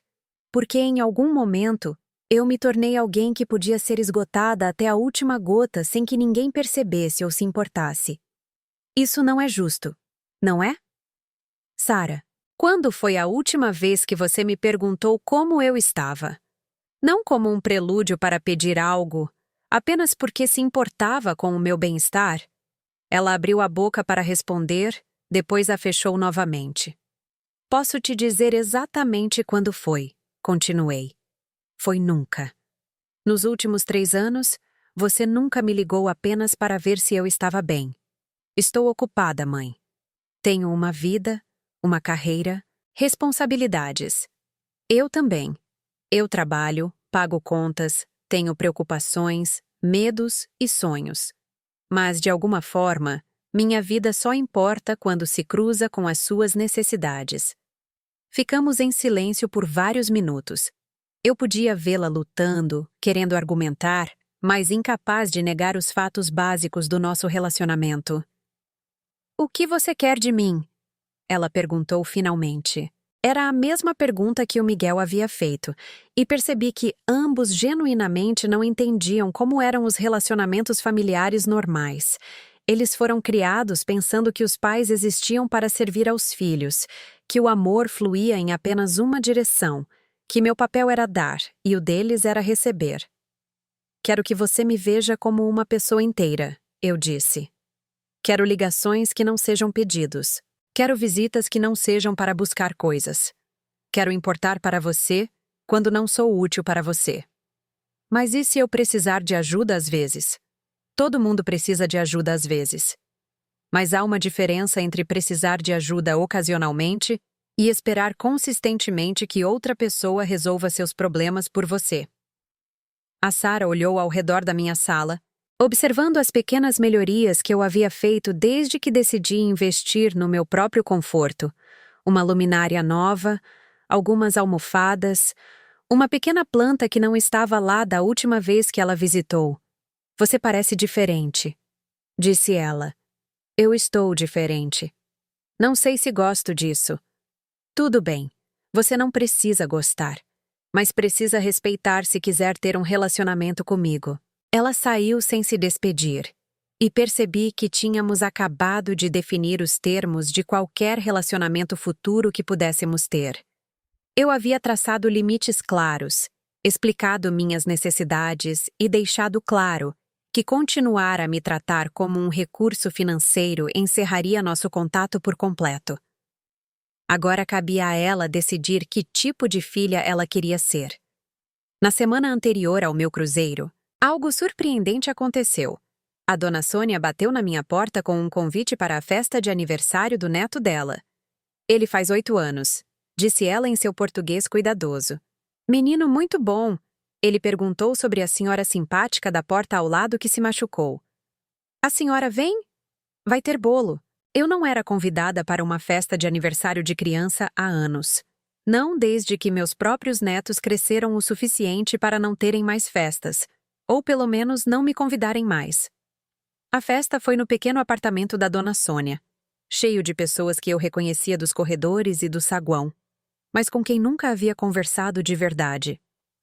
3 gerações da família da Sônia, mais vizinhos de vários outros apartamentos, todos celebrando um menino chamado Davi, que falava um português perfeito e traduzia entre sua avó e os outros convidados. O Davi garantiu que eu comesse bolo e me perguntou sobre minha bota ortopédica, que havia substituído o gesso. Ele me mostrou seus novos materiais de arte e insistiu que eu assinasse sua coleção de cartões de aniversário. Minha avó disse que você é muito corajosa, ele me disse seriamente. Ela disse que você se machucou, mas está ficando mais forte. Olhei para o outro lado da sala para a dona Sônia, que sorriu e acenou para mim como se compartilhássemos um segredo. Por 2 horas, fiz parte de uma celebração familiar onde ninguém me pediu nada, onde minha presença era desejada em vez de tolerada, onde uma criança estava genuinamente feliz por me ter ali. Voltando para o meu apartamento naquela noite, percebi que estava pensando em família de forma totalmente errada. Estive tão focada na família em que nasci e na família que criei através do parto, que perdi a família que cresceu ao meu redor por proximidade e cuidado. A dona Sônia, que me trouxe sopa quando estava doente. O seu antenor, que fez minhas compras quando eu não podia andar. A Maria da padaria, que guardava meu lugar nas tardes de terça-feira. O Davi, que perguntou sobre meus ferimentos e assinou meu gesso com um desenho de um arco-íris. Essas pessoas, que não me deviam nada por sangue ou lei, me trataram com mais bondade consistente do que meus próprios filhos demonstraram em anos. Na noite anterior ao meu cruzeiro, arrumei minha pequena mala com a mesma empolgação que sentia quando criança antes de um passeio especial. Eu tinha 7 dias de nascer do sol sobre o oceano pela frente, 7 dias de refeições que não precisava cozinhar, entretenimento que não precisava organizar e conversas com pessoas que não me conheciam como mãe de ninguém ou recurso de ninguém. Eu seria apenas a Helena, uma mulher de férias, ocupando espaço e se divertindo sem pedir desculpas. Mas enquanto eu dobrava minhas roupas novas na mala, meu telefone tocou. O nome do Miguel apareceu na tela, e por um momento considerei não atender. Nossa última conversa não terminou bem, e eu não tinha certeza se tinha energia emocional para outro confronto. Mas a curiosidade venceu. Oi, Miguel. Mãe, Ouvi dizer que você vai fazer um cruzeiro. A Juliana devia estar me vigiando de alguma forma, embora eu não conseguisse imaginar como ela descobriu sobre minha viagem. Sim, saio amanhã de manhã. Você não acha isso um pouco irresponsável? Gastar dinheiro em férias quando sua família está com dificuldades? Lá estava. Até mesmo minha decisão de gastar meu próprio dinheiro na minha própria felicidade estava sendo enquadrada como uma traição às obrigações familiares. Miguel, minha família não está com dificuldades. Meus filhos adultos ocasionalmente enfrentam os mesmos desafios financeiros que todos os adultos enfrentam. E eles se acostumaram a ter outra pessoa para resolver esses desafios para eles. Não é a mesma coisa. Não é? Quando foi a última vez que você resolveu um problema financeiro sem me pedir ajuda primeiro? Silêncio. Eu tenho 72 anos, continuei. Trabalhei por 55 anos. Criei 2 filhos, coloquei um na faculdade e doei quase todas as minhas economias para pessoas que raramente expressam gratidão e nunca retribuem o cuidado. Se eu quero fazer um cruzeiro, eu vou fazer um cruzeiro. Tudo bem, disse ele. E sua voz tinha aquele tom familiar de manipulação emocional. Mas não venha chorando para nós quando ficar sem dinheiro e precisar de ajuda. A ameaça era inconfundível. Se eu gastasse meu dinheiro comigo mesma em vez de com eles, eles não me ajudariam quando eu precisasse. A ironia era impressionante. Ele estava ameaçando retirar um apoio que nunca havia fornecido em primeiro lugar. Miguel, quando foi que eu vim até você pedir ajuda financeira? Outro silêncio. Quando foi que eu pedi para você resolver meus problemas? Isso é diferente. Não é diferente. É exatamente o mesmo, exceto que o fluxo de apoio só foi em uma direção por 30 anos. Depois que desliguei, percebi algo que deveria ter sido óbvio, mas que levei 7 décadas para entender. Meus filhos não me amavam de verdade, em nenhum sentido significativo da palavra. Eles amavam o que eu lhes fornecia, apreciavam o que eu sacrificava por eles, valorizavam minha utilidade para seu conforto e segurança. Mas não me amavam como uma pessoa com minhas próprias necessidades, sonhos, medos e limitações. Eles não me viam como alguém que valesse a pena cuidar, verificar ou considerar. Eu era uma função, não uma pessoa. Um recurso, não um relacionamento. E pela primeira vez, essa percepção não me devastou. Ela me libertou. O cruzeiro foi tudo o que eu esperava e mais. 7 dias acordando sem obrigações, comendo refeições preparadas por outra pessoa, assistindo ao nascer do sol sobre uma água que se estendia até o horizonte como uma possibilidade líquida. Conheci outras mulheres viajando sozinhas, mulheres com histórias que ecoavam a minha de maneiras surpreendentes. A Patrícia de Curitiba, cujo filho se mudou para outro estado e ligava 2 vezes por ano. A Marta de Belo Horizonte, cuja filha gastou sua herança enquanto a Marta ainda estava viva e depois reclamou de ter que visitá-la no asilo. Compartilhamos histórias, refeições e longas conversas sobre as estranhas expectativas impostas às mães, a culpa que carregamos por estabelecer limites, o alívio de finalmente nos escolhermos. No 4º dia, enquanto estávamos sentadas em espreguiçadeiras observando os golfinhos brincarem na nossa esteira, a Marta disse algo que mudou a forma como eu pensava sobre tudo o que me aconteceu. Sabe o que eu percebi? Ela disse. Nós criamos nossos filhos para serem adultos independentes e bem-sucedidos. E então, agimos como se fosse uma tragédia quando eles realmente se tornam independentes e não precisam mais de nós. Mas não foi isso que aconteceu conosco, objetou a Patrícia. Nossos filhos precisam de nós. Eles só precisam de nós para dinheiro. Exatamente, continuou a Marta. Tivemos sucesso em criar adultos, mas falhamos em criar pessoas que soubessem como nos amar de volta. E talvez isso seja parcialmente nossa culpa por ensiná-los que amor significava dar sem fim, sem esperar nada em troca. Pensei naquela conversa pelo resto do cruzeiro. Será que eu ensinei meus filhos que não merecia consideração por nunca exigi-la?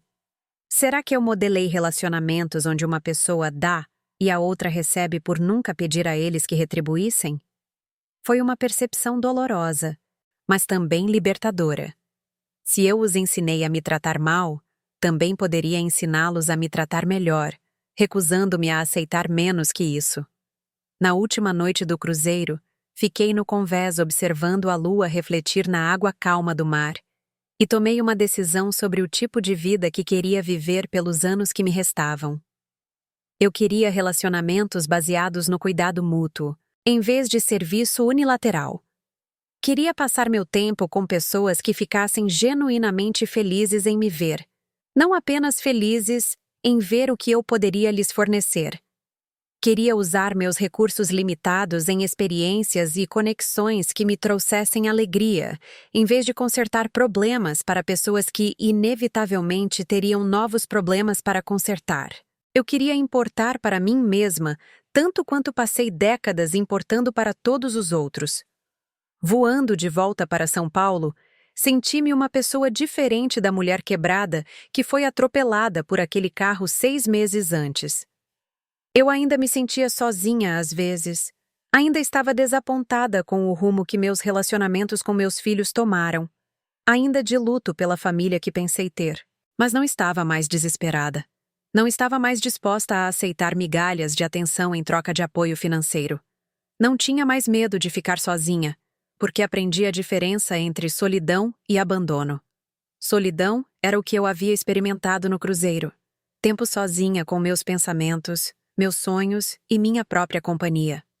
Abandono era o que eu sentia há anos, cercada por membros da família que me viam como uma conveniência. Eu preferia muito mais a solidão.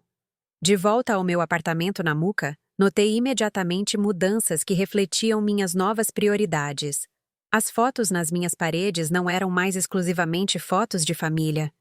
Adicionei imagens do meu cruzeiro, cartões postais de lugares que queria visitar, pequenas peças de arte que comprei porque me faziam feliz, em vez de servirem a algum propósito prático. Minha geladeira estava abastecida com alimentos que eu gostava, em vez de apenas o essencial. Minhas estantes continham romances que comprei por prazer, em vez de apenas guias práticos e textos religiosos. Eu havia transformado meu apartamento em um lar para mim, em vez de uma sala de espera para visitas de pessoas que raramente vinham. 3 semanas depois de voltar do meu cruzeiro, a Sara apareceu na minha porta novamente. Ela parecia péssima, cansada e estressada de um jeito que ativou imediatamente meus instintos maternos. Mãe, preciso falar com você sobre algo importante. Deixei-a entrar e sentamos uma de frente para a outra na mesa da minha cozinha, como negociadoras em delicadas conversas de paz. Andei pensando em tudo o que você disse antes de viajar, ela começou, e estou me perguntando se talvez possamos encontrar algum tipo de meio-termo. Meu coração se animou um pouco. Talvez o tempo afastadas lhe tenha dado perspectiva. Talvez ela tenha percebido que queria um relacionamento real comigo, em vez de apenas acesso aos meus recursos. Estou ouvindo, eu disse. Sei que você sentiu que eu só ligava quando precisava de ajuda, e posso ver como isso seria doloroso. Então estou disposta a me esforçar mais para manter contato apenas para conversar. Era um começo promissor. E sei que você está preocupada com sua segurança financeira, o que eu entendo. Então, não vou mais te pedir dinheiro para coisas menores. Apenas emergências de verdade. Menos promissor, mas ainda melhor que a dinâmica anterior. Mas agora, estou enfrentando uma emergência de verdade e preciso da sua ajuda. E lá estava. Estou prestes a ser despejada do meu apartamento. Meu senhorio está vendendo o prédio e não tenho como pagar o primeiro mês, o último mês e o depósito caução para um novo lugar. Preciso de R$ 12.000, ou vou ficar sem teto. R$ 12.000, mais do que o custo do meu cruzeiro, mais do que eu tinha na minha conta corrente, mais do que já me pediram de uma só vez. Sara, eu não tenho R$ 12.000. Você poderia conseguir. Poderia fazer um empréstimo consignado, ou pegar um empréstimo com o banco, ou algo assim. Ela queria que eu pegasse dinheiro emprestado para dar a ela. Queria que eu me endividasse para resolver a crise de moradia dela. Por que você não consegue um empréstimo? Perguntei. Meu nome está sujo por causa das dívidas do cartão de crédito. E o Miguel? Ele pode ajudar? Ele não tem esse tipo de dinheiro. E seus amigos? Outros parentes? Mãe, você é minha mãe. É isso que as mães fazem. Lá estava de novo. A suposição de que meu papel na vida era resolver problemas que não criei com dinheiro que não podia me dar ao luxo de dar. Sara, eu fiz um cruzeiro que custou R$ 1.500. E você chamou isso de irresponsável porque minha família estava com dificuldades. Agora você quer que eu pegue R$ 12.000 emprestados para pagar seus custos de mudança. Isso é completamente diferente. O cruzeiro foi um luxo. Isso é uma necessidade. Uma necessidade criada por suas próprias escolhas financeiras. O rosto dela endureceu. Então você vai simplesmente me deixar ficar sem teto? Não estou deixando você fazer nada. Estou me recusando a resolver um problema que você criou e que é capaz de resolver sozinha. Como? Como eu deveria resolver isso sozinha? Da mesma forma que milhões de outros adultos resolvem problemas de moradia. Você arranja um segundo emprego, encontra colegas de quarto, muda-se para um lugar mais barato, pede ajuda a amigos, entra em contato com a assistência social. Você se vira. Não acredito no quão fria você se tornou. Fria. Recusar-me a me endividar para financiar suas escolhas de vida era frieza. Sara, se eu pegasse R$ 12.000 emprestados para te dar, o que aconteceria da próxima vez que você tivesse uma crise financeira? Não haveria uma próxima vez. Sempre há uma próxima vez. Porque você nunca aprendeu a viver dentro dos seus meios e nunca precisou aprender porque eu sempre estive lá para consertar. Olhamos uma para a outra através da mesa da minha cozinha e pude ver o momento em que ela percebeu que eu não ia mudar de ideia. Tudo bem, disse ela levantando-se. Mas não espere que eu venha correndo quando você precisar de ajuda um dia. Era a mesma ameaça que o Miguel havia feito, mas desta vez respondi de forma diferente. Sara, você nunca me ajudou quando precisei. Você não veio ao hospital quando fui atropelada. Você não me procurou durante minha recuperação. Você não se ofereceu para ajudar com as compras ou a limpeza quando eu mal conseguia andar. A ideia de que você talvez não me ajude no futuro não é uma ameaça. É uma continuação do status quo. Ela saiu sem dizer outra palavra, batendo a porta do meu apartamento com força suficiente para sacudir as paredes. Sentada sozinha na minha cozinha depois, senti-me surpreendentemente calma. A antiga Helena estaria devastada. Teria ficado acordada a noite toda se preocupando com a situação de moradia da filha. Provavelmente teria ligado para o banco pela manhã para perguntar sobre opções de empréstimo. Mas a nova Helena entendia algo que a antiga nunca entendeu. Eu não era responsável pelas consequências das escolhas de outras pessoas, mesmo que essas pessoas fossem meus filhos. A crise de moradia da Sara foi o resultado de anos de más decisões financeiras, possibilitadas pela minha disposição em resolver os problemas dela. Se eu continuasse a salvá-la, ela nunca aprenderia a administrar sua própria vida, e eu nunca estaria livre do ciclo de crise e resgate que definira nosso relacionamento. 2 meses depois, soube que a Sara havia resolvido seu problema de moradia exatamente como eu sugeri.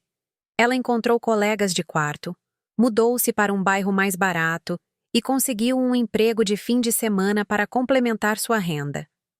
Ela estava bem, assim como eu sabia que estaria. O conhecimento de que ela era perfeitamente capaz de lidar com seus próprios problemas o tempo todo foi ao mesmo tempo validador e comovente. Quantos anos passei resolvendo problemas que ela mesma poderia ter resolvido? Quanto da minha vida desperdicei bancando a salvadora de pessoas que não precisavam de resgate? Mas não me detive nessas questões por muito tempo. Estava ocupada demais planejando minha próxima aventura. Com o dinheiro que não enviava para meus filhos todo mês, me inscrevi em um curso de fotografia no centro comunitário. A instrutora era uma mulher chamada Rosa, que imigrara de El Salvador há 30 anos e falava sobre luz e composição com a paixão de quem encontrou sua vocação tardiamente. A fotografia é sobre ver, disse ela à nossa pequena turma no primeiro dia. Não apenas olhar, mas realmente ver. E para ver com clareza, você precisa estar presente, não distraído pelo que foi ou pelo que poderia ser. Era exatamente a filosofia que eu estava tentando aplicar à minha própria vida. Estar presente na minha própria experiência, em vez de me preocupar constantemente com os dramas dos meus filhos. Comprei uma boa câmera usada e comecei a tirar fotos do meu bairro com novos olhos. A horta comunitária onde velhos senhores debatiam política em espanhol. Os jogos de xadrez na calçada em frente à barbearia. A forma como a luz da tarde entrava pela grade do metrô e iluminava os rostos dos passageiros. Meu mundo, que parecia tão pequeno e restrito quando eu estava focada nos problemas dos meus filhos, de repente parecia rico em possibilidades e beleza. Uma tarde, enquanto fotografava o mural na lateral do supermercado, uma jovem se aproximou de mim. Com licença, a senhora é fotógrafa? Amadora, eu disse. Apenas aprendendo. Minha avó mora naquele prédio, disse ela, apontando para o complexo de apartamentos de tijolos do outro lado da rua. Ela tem 93 anos e não sai muito mais, mas sempre fica na janela observando a rua. Eu queria tirar algumas fotos do bairro para fazer um álbum de fotos para ela do lugar onde ela viveu por 40 anos. A senhora estaria interessada em um projeto como esse? A avó dela se chamava Dona Carmen e acabou sendo uma das pessoas mais interessantes que já conheci. Ela criou 6 filhos como mãe solteira, depois que o marido morreu jovem, trabalhou como costureira por 40 anos e tinha opiniões fortes sobre tudo, desde a política local até os melhores métodos para cultivar ervas em uma jardineira de janela. Ela me contratou para documentar não apenas o bairro, mas as histórias que o acompanhavam. Qual esquina tinha as melhores sessões de fofoca? Onde os adolescentes se reuniam para praticar passos de dança? Qual prédio tinha os murais de saguão mais interessantes? Por 6 semanas, passei minhas tardes andando pelas ruas com minha câmera, conversando com estranhos, coletando histórias e imagens que pintavam um quadro de uma comunidade em que vivi por décadas, mas nunca vi de verdade. A Dona Carmen me pagou R$ 300 pelo álbum de fotos que criamos juntas, mas o verdadeiro pagamento foi o senso de propósito que eu redescobri. Eu era boa nisso, não apenas na fotografia, mas na conexão humana, na narração de histórias, na maneira como conseguia deixar as pessoas à vontade e capturar momentos que importavam. Pela primeira vez em anos, senti-me útil de uma forma que não envolvia sacrifício. A notícia sobre meu projeto fotográfico se espalhou pela rede de avós e lojistas do bairro. A dona Sônia me contratou para tirar retratos de toda a sua família durante o Ano Novo Chinês. O dono da padaria portuguesa me pediu para fotografar a celebração de aniversário de seu restaurante. Eu não estava ficando rica, mas estava construindo algo que pertencia inteiramente a mim. Um pequeno negócio baseado em habilidades que descobri que tinha, relacionamentos com pessoas que valorizavam meu trabalho, um senso de identidade que não tinha nada a ver com ser mãe ou caixa eletrônico de ninguém. 6 meses após a crise de moradia da Sara, recebi uma ligação do Miguel. Foi a primeira vez que nos falamos desde o meu cruzeiro, e pude ouvir o nervosismo em sua voz. Mãe, como você está? Estou bem, obrigada. Como você está? Bem, estamos todos bem. Escuta, eu estava me perguntando se você gostaria de vir à festa de aniversário da Laura no próximo fim de semana. Ela vai fazer 12 anos e pediu especificamente se a avó Helena poderia vir. Minha neta pediu por mim especificamente. O convite não foi filtrado pela Juliana ou oferecido a contragosto como uma obrigação. A Laura realmente me queria lá. Eu adoraria ir, eu disse. Ótimo. É na nossa casa no sábado, às 2. Nada chique, só bolo, presentes e alguns amigos dela.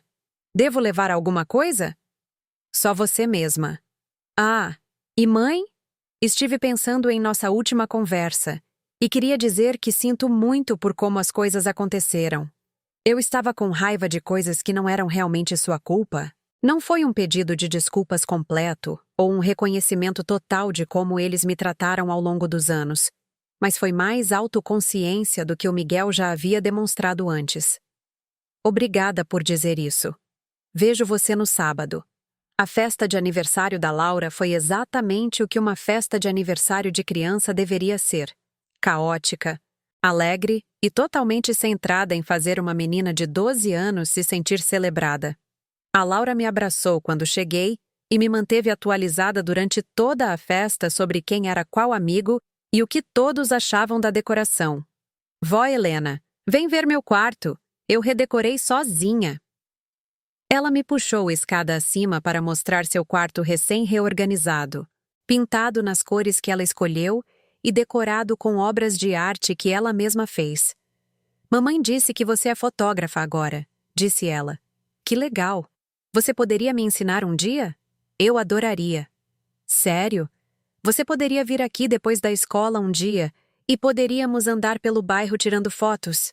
Aposto que posso te mostrar alguns lugares que você nunca viu. O entusiasmo em sua voz era contagiante. Esta criança linda e criativa queria passar tempo comigo, não porque precisava de algo de mim, mas porque estava genuinamente interessada em aprender algo que eu sabia ensinar. Mais tarde, quando a festa estava terminando e outros pais estavam buscando crianças cansadas, o Miguel se aproximou de mim na cozinha. A Laura te ama de verdade, disse ele. Ela fala muito de você. Eu a amo também. Ela é uma garota maravilhosa. Sei que não temos sido bons em manter contato, e sei que a culpa é principalmente minha. Fico envolvido no trabalho e na rotina diária, e esqueço de ligar para as pessoas só para saber como estão. Foi outro pequeno momento de consciência, outra rachadura na muralha defensiva que ele construiu em torno de seu próprio comportamento. Eu entendo que a vida fica corrida, eu disse. Mas significaria muito para mim se você ligasse de vez em quando. Não quando precisa de algo, apenas para conversar. Eu gostaria disso também. E mãe? Ouvi falar do seu negócio de fotografia. Isso é muito legal. Tenho orgulho de você por tentar algo novo. Orgulhoso de mim. Meu filho de 47 anos estava orgulhoso de mim por seguir meus próprios interesses. Foi uma estranha inversão da dinâmica tradicional pai-filho, mas pareceu genuíno de uma forma que nossas interações não pareciam há anos. Dirigindo para a casa daquela festa, percebi que meu afastamento da ajuda financeira não havia destruído meus relacionamentos com meus netos, como a Sara havia ameaçado. Pelo contrário, havia aberto espaço para conexões mais autênticas, baseadas em afeto genuíno em vez de obrigação. A Laura queria aprender fotografia comigo porque achava interessante, não porque seus pais a forçaram a passar tempo com a avó que pagava as coisas. Nosso relacionamento era baseado em curiosidade e afeto mútuos, o que o tornava mais gratificante para nós duas. 2 semanas depois, recebi outra ligação surpresa. Desta vez da Sara. Mãe, andei pensando em nossa última conversa e percebo que te devo um pedido de desculpas. Preparei-me para outra manipulação disfarçada de contrição, mas algo em sua voz soava diferente. Encontrei uma terapeuta, ela continuou, e temos conversado sobre dinâmicas e padrões familiares. Ela me ajudou a ver algumas coisas que eu não estava vendo antes. Como o quê? Como aprendi a resolver meus problemas pedindo para você resolvê-los para mim? E como isso provavelmente me impediu de aprender a resolvê-los sozinha?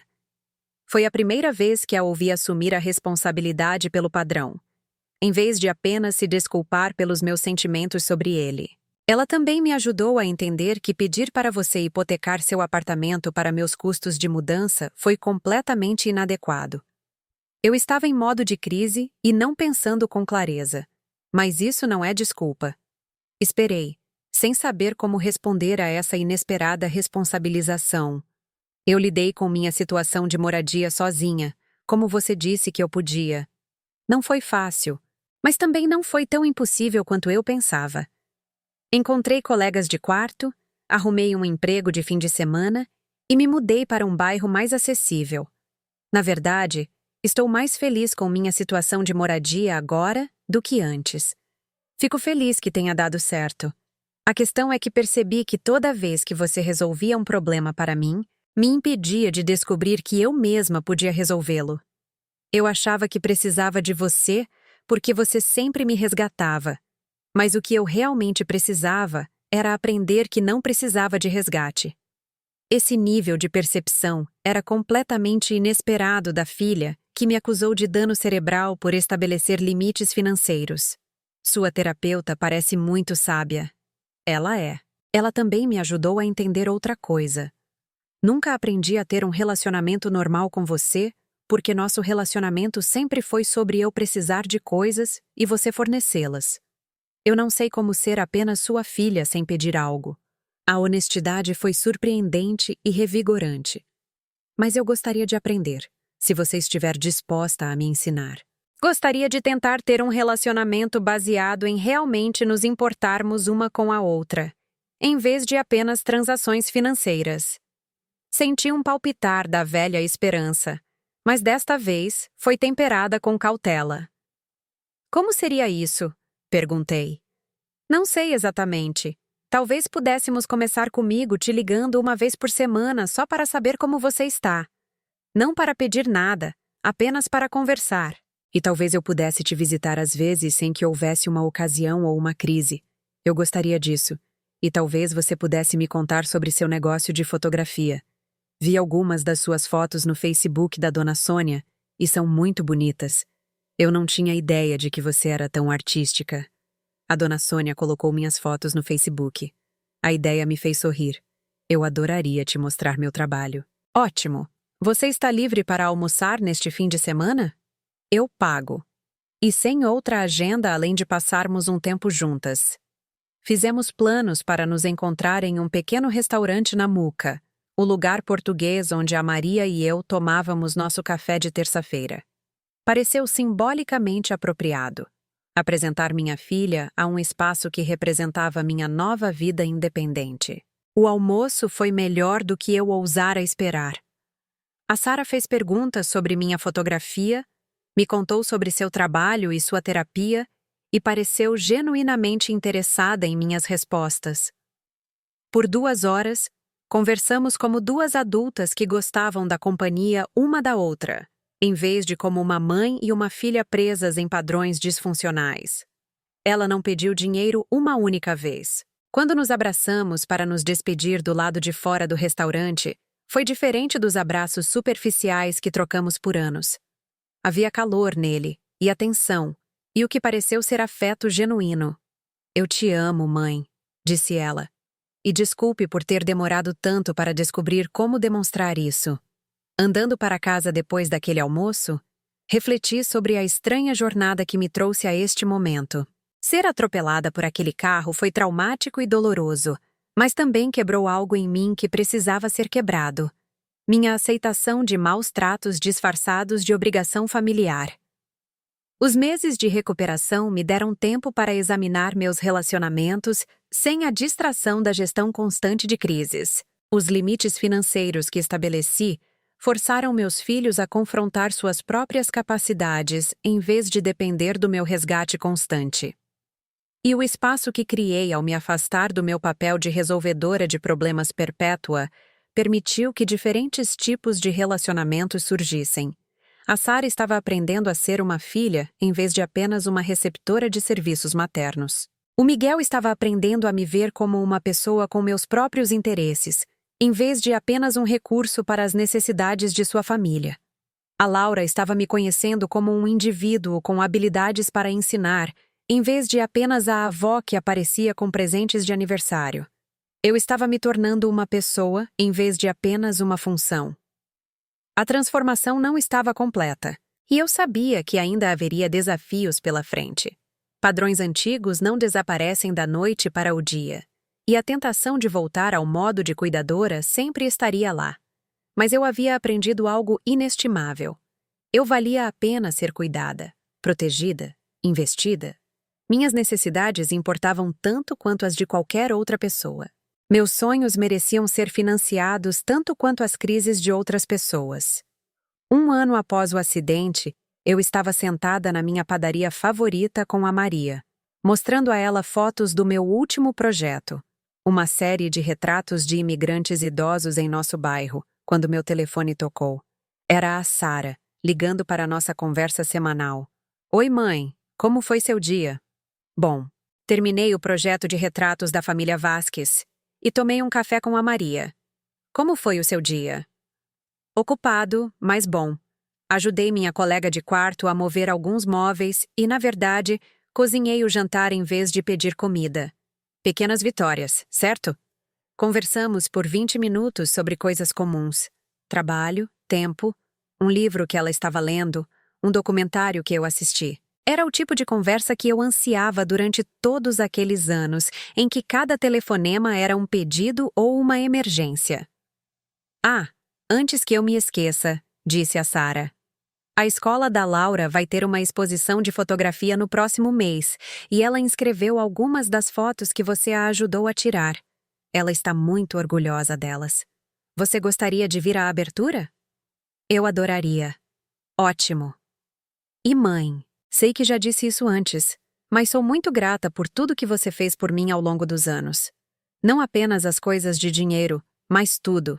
A maneira como você me criou, os valores que me ensinou, o amor que me mostrou, mesmo quando eu não o demonstrava de volta. Você está demonstrando agora. Isso é o que importa. Depois que desligamos, fiquei na padaria por mais um tempo, observando o ritmo familiar do meu bairro através das grandes janelas. Pessoas correndo para a casa do trabalho, crianças brincando no pequeno parque do outro lado da rua, homens idosos reunidos em torno dos tabuleiros de xadrez, mulheres conversando em pequenos grupos enquanto seus netos alimentavam pombos. Esta era a minha vida. Não a vida que planejei quando era jovem. Não os relacionamentos familiares com que sonhei. Não a segurança financeira que esperava alcançar. Mas era uma vida boa, cheia de conexões genuínas, trabalho significativo e o tipo de paz que vem de saber que você importa para si mesma. Pensei naquela mensagem de texto que a Sara enviou do dia de espada sogra. Me avisa se ela morrer. Na época, pareceu a resposta mais cruel possível para a minha crise. Mas agora eu podia ver de forma diferente. Aquela mensagem foi o alerta de que eu precisava. Mostrou-me exatamente o quão pouco eu importava para as pessoas para quem eu vivia. E me forçou a decidir se continuaria aceitando aquele tratamento ou exigiria algo melhor. De uma forma estranha, foi o início da minha libertação, em vez da confirmação do meu abandono. Terminei meu café e peguei meu equipamento fotográfico, planejando caminhar pela horta comunitária antes que a luz se fosse. Havia uma história em que eu estava trabalhando sobre agricultura urbana, e o sol do final da tarde seria perfeito para capturar a maneira como ele se filtrava através dos pés de tomate e das trepadeiras de feijão. Enquanto caminhava para casa pelas ruas familiares da Muca, passando pelo mercadinho onde desliguei na cara da Sara pela primeira vez, passando pelo ponto de ônibus onde fui atropelada por aquele carro, passando por todos os lugares comuns que testemunharam minha transformação, senti algo que nunca havia experimentado antes em meus 73 anos. Senti-me livre. Livre do ciclo interminável de crise e resgate que definira meus relacionamentos com meus filhos. Livre da culpa de colocar minhas próprias necessidades em primeiro lugar. Livre do medo de que estabelecer limites me deixaria sozinha e sem amor. Eu não estava sozinha. Estava cercada por uma comunidade de pessoas que me valorizavam por quem eu era, em vez do que eu poderia lhes fornecer. E não estava sem amor. Estava aprendendo finalmente a amar a mim mesma. A mulher que jazia naquele asfalto frio 1 ano atrás, quebrada e sangrando enquanto seu telefone vibrava com cruel indiferença, se foi. Em seu lugar, havia alguém mais forte, mais lúcida e mais em paz do que eu jamais pensei ser possível. Alguém que aprendeu que o ato mais radical que uma mãe pode realizar é escolher importar para si mesma. Olhando para trás agora, vejo que cada momento doloroso daquela jornada foi necessário. O acidente que me forçou a confrontar meu isolamento. A mensagem cruel que despedaçou minhas ilusões. Os limites financeiros que revelaram a verdadeira natureza dos meus relacionamentos. Os meses solitários de recuperação que me ensinaram a diferença entre solidão e abandono. Tudo isso me levou a este momento, andando pelo meu bairro com minha câmera e minha liberdade recém-descoberta, voltando para casa, para um apartamento que pertencia inteiramente a mim. Você já se viu em uma situação parecida? Já percebeu que estava dando tanto de si que não sobrava nada para você? Já teve que escolher entre ser amada e ser respeitada? Adoraria ouvir sua história nos comentários abaixo. Se minha história ressoou com você, ou se você acha que pode ajudar outra pessoa que está lutando com dinâmicas familiares semelhantes, por favor, considere curtir este vídeo e se inscrever no meu canal. Às vezes, compartilhar nossas histórias é a única maneira de lembrarmos uns aos outros de que não estamos sozinhos e que todos nós merecemos mais do que nos contentar com migalhas de amor em troca de nossas vidas inteiras. Lembre-se, você importa.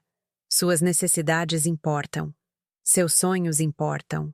E nunca é tarde demais para começar a viver como se importassem.